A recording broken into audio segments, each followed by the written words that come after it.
MSP के मामलों में किसानों का फिर से सड़क पर उतरना वाकई दुखद है। फिर से विरोध प्रदर्शन एमएसपी के लिए स्टार्ट हो गया है। पूरे देश में अलग अलग जगहों पर विश्वासघात सम्मेलन चल रहा है। 31 जुलाई को पूरे देश भर में चक्का जाम का आह्वान किया गया है। ऐसा इसलिए हो रहा है क्योंकि वर्तमान गवर्नमेंट ने कुछ दिन पहले किसानों से एक वादा किया था कि वो बहुत जल्द एमएसपी को इंप्लीमेंट करेंगे, लेकिन वो अब तक नहीं कर पाए और इसी के चलते ये आंदोलन फिर से स्टार्ट हुआ है। 18 महीने के लंबे आंदोलन को खत्म करने पर यह सहमत इसलिए हुए थे क्योंकि सरकार ने कहा था कि एमएसपी कानून को गारंटी के साथ इंप्लीमेंट किया जाएगा, लेकिन सरकार ने अब तक सिर्फ और सिर्फ दिया है तो सिर्फ आश्वासन। भारत के पहले प्रधानमंत्री श्री जवाहरलाल नेहरू जी ने कहा था कि सब कुछ इंतजार कर सकता है लेकिन कृषि नहीं। भारत में इस समय कहानी एकदम उल्टी चल रही है। सब कुछ प्रायोरिटी पे हो सकता है लेकिन किसान और खेती नहीं। वर्तमान समय में किसानों की आवक इतनी बुरी हाल में है, 2008 में किसानों की जितनी आवक थी यानी कि 8,000, उससे मुश्किल से 2,000 रुपए बढ़े हैं, यानी 10,000 रुपए के आसपास हर साल आवक हुई है किसानों की। और महंगाई 2 गुना दाम क्रॉस कर गई है। फर्टिलाइजर्स,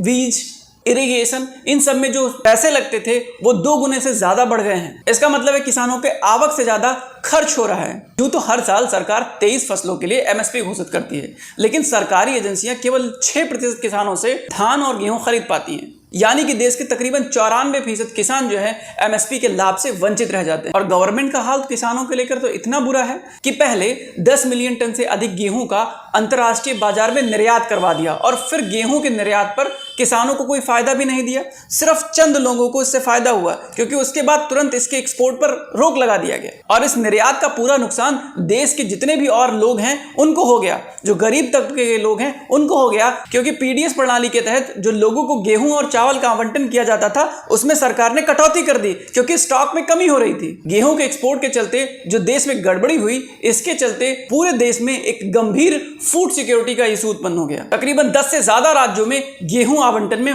भारी कटौती करी गई। बुरे वक्त के लिए सेंट्रल गवर्नमेंट एक सेंट्रल पूल बना के रखती है गेहूं के स्टॉक का। 2008 के स्तर से भी वो नीचे चला गया, जो पिछले 15 सालों में सबसे कम है। जिस टाइम कोविड महामारी चल रही है पूरे दुनिया में, उस टाइम भारत सरकार को जहां स्टॉक बना के रखना चाहिए गेहूं चावल का, उस टाइम स्टॉक का इतना जबरदस्त तरीके से घटना एक बहुत चिंताजनक विषय है। रबी सीजन 2021-22 के दौरान केंद्रीय पूल में तकरीबन 43 मिलियन टन गेहूं की खरीद की गई थी, लेकिन मौजूदा सीजन में जहां पर 50 मिलियन टन का एम रखा गया है और सिर्फ 20 मिलियन टन की खरीदारी हुई है, यानी कि पिछले सालों की तुलना में तकरीबन 65% कम खरीदारी की गई है। सीधा सा मतलब है कि आप पीडीएस में कम देना चाहते हैं। जो आम जन को बीपीएल कार्ड के थ्रू चावल और गेहूं उपलब्ध करवाया जाता था उसको अब आप कम कर देंगे। जाहिर सी बात है, आपके पास स्टॉक कम है तो आप कम करेंगे। और जहां तक रही बात एमएसपी की, हमारे देश में एमएसपी तो बहुत कम है।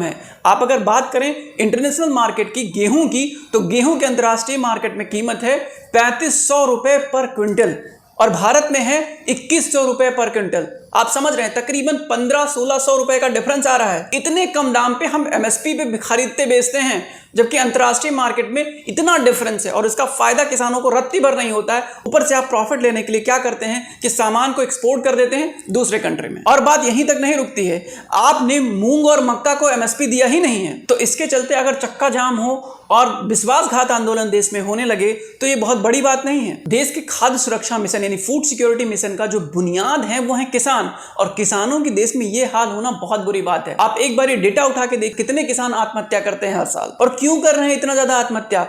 खेती से प्रॉफिट नहीं हो रहा है। अगर कोई फादर अपने बच्चे को कहता है कि जाओ बेटा खेती करो क्योंकि हमारे दादा परदादा खेती कर रहे थे और उससे उनका चल रहा था, तो आज बच्चा खेती करने के लिए रेडी नहीं है क्योंकि उसको पता है कि खेती प्रॉफिट वाला सौदा नहीं है। बहुत सारे ऐसे कंट्री हैं दुनिया में जो अपनी डेयरी और फार्मिंग इंडस्ट्री के कारण से आज टॉप पर बने हुए हैं, लेकिन भारत के पास इतनी अच्छी पॉपुलेशन, इतना अच्छा एरिया होने के बावजूद भी खेती और किसानों की ये हालत है। ये बहुत दुखदाई बात। मेरा मानना है कि सेंट्रल गवर्नमेंट को एमएसपी कानून की गारंटी लेनी चाहिए, जो कि वर्तमान सेंट्रल गवर्नमेंट लेने से बिल्कुल इनकार कर रही है। अगर कोई व्यक्ति एमएसपी से कम दर पर कृषि उपज को खरीदता है तो वो दंडनीय बनाना चाहिए। और एमएसपी का जो कैलकुलेशन है वो C2 फार्मूला और डॉक्टर MS स्वामीनाथन की अध्यक्षता वाली कमेटी ने जो रिकमेंडेशन किया था उस रिकमेंडेशन के हिसाब से होना चाहिए। लेकिन कहानी अपने यहां उल्टी है। एमएसपी पर सरकारों का कोई भी जवाबदेहिता नहीं है। ये बहुत चिंताजनक विषय है। कुछ दिन पहले सरकार ने एक वादा किया था कि किसानों की आय 2022 तक दोगुना कर देंगे।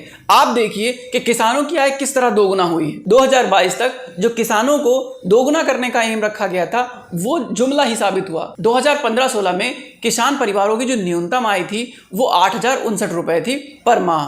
लेकिन इस हिसाब से 2022 में कितना होना चाहिए? तकरीबन 22,000 रुपए प्रतिमाह होने चाहिए किसानों की आय। लेकिन 2018-19 की गणना के हिसाब से अगर हम लोग देखें तो किसानों की आय 10,218 रुपए है। और इसके उलट पिछले कुछ सालों में डीजल, खाद, कीटनाशक जैसे इनपुट जो लगते हैं उनका खर्चा तो दोगुना हो गया है। तो आप सोचिए कि इनकी आवक बढ़ी नहीं है बल्कि घटी ही है। एक तरीके से सरकार को ये बात बहुत अच्छे तरीके से सुनिश्चित करनी पड़ेगी कि जो 23 फसलों पर वो एमएसपी दे रहे हैं उनका 100% खरीदारी करें। सिर्फ 6% खरीदारी करी जाती है, लेकिन जो 94% किसानों को जो एमएसपी नहीं मिलता है उस पर भी गवर्नमेंट को बहुत अच्छे तरीके से ध्यान देना पड़ेगा। अभी वर्तमान समय में जो डिमांड चल रहा है किसानों का एमएसपी को लेके कि उसको कानूनी गारंटी प्रोवाइड किया जाए, वो इसलिए चल रहा है क्योंकि अब तक की जितनी भी गवर्नमेंट रही हैं उनमें एमएसपी को लेकर प्रतिबद्धता का अभाव रहा है। अब एक सीन देखते हैं जो पिछले कुछ सालों में एमएसपी को लेकर रहा है। 2004 में गेहूं का एमएसपी 580 रुपए प्रति क्विंटल था। 2014 में इसको बढ़ा के 1310 कर दिया गया, तो दोगुना आय तो यहां हुआ था, यानी कि सालाना तकरीबन 12.2% के आसपास वृद्धि थी। लेकिन वर्तमान 2014 से 2022 तक की बात करें तो जो एमएसपी में वृद्धि है वो सिर्फ 5.5% की रही है, जहां पर सरकार ने वादा किया था कि वो दोगुना कर देंगे। हमारे देश में बहुत बड़े बड़े ऐसे वैज्ञानिक हुए हैं जिन्होंने किसान और खेत को लेकर एक रेवोल्यूशन ला दिया था, जिसमें एमएस स्वामीनाथन, डॉक्टर वर्गीस कुरियन, रामधन सिंह, ये ऐसे नाम हैं जिन्होंने खेती को लेकर एक रेवोल्यूशन ला दिया था। और आज भारत जो आत्मनिर्भर बन के बैठा हुआ है खाद्यान्न के मामले में, वो इसलिए बन पा रहा है क्योंकि ऐसे व्यक्ति भारत में रहे हैं। इन्होंने बहुत सारी इंपॉर्टेंट रिकमेंडेशन, बहुत सारे इंपॉर्टेंट सुझाव दिए, लेकिन अब तक गवर्नमेंट इसको लागू नहीं कर पा रही है। ये वक्त आ गया है कि जितना जल्दी हो सके इन सभी रिकमेंडेशन को लागू किया जाए और एमएसपी में गारंटी का एक कानून लेकर आ जाए गवर्नमेंट की साइड से। अगर आपको वीडियो इन्फॉर्मेटिव लगा तो प्लीज नीचे दिए गए सब्सक्राइब बटन पर क्लिक करें।